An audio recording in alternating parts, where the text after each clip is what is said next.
தமிழகத்தில் 234 தொகுதிகளிலும் தேசிய ஜனநாயக கூட்டணி வேட்பாளர்களுக்கு பரப்புரை செய்ய போவதாக அமமுக பொதுச் செயலாளர் டிடிவி தினகரன் தெரிவித்துள்ளார்.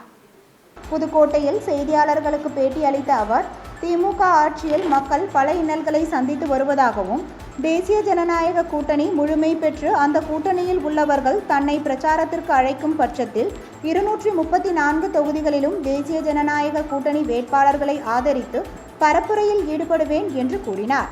தமிழ் கடவுள் முருகனுக்கு மாநாடு நடத்துவதில் தவறில்லை எனவும், ஒரு காலத்தில் முன்னாள் முதலமைச்சர் கருணாநிதியே திருச்செந்தூருக்கு வேலெடுத்து சென்றவர்தான் எனவும் அவர் குறிப்பிட்டார்.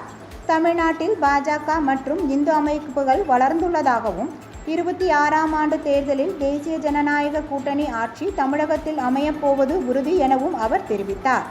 தேசிய ஜனநாயக கூட்டணியில் தமிழக வெற்றிக் கழகம் இணையுமா என்ற கேள்விக்கு பதிலளித்த டிடிவி தினகரன், திமுகவை தோற்கடிக்க நினைக்கும் அனைத்து கட்சிகளும் தேசிய ஜனநாயக கூட்டணியில் இணைய வேண்டும் என்றார்.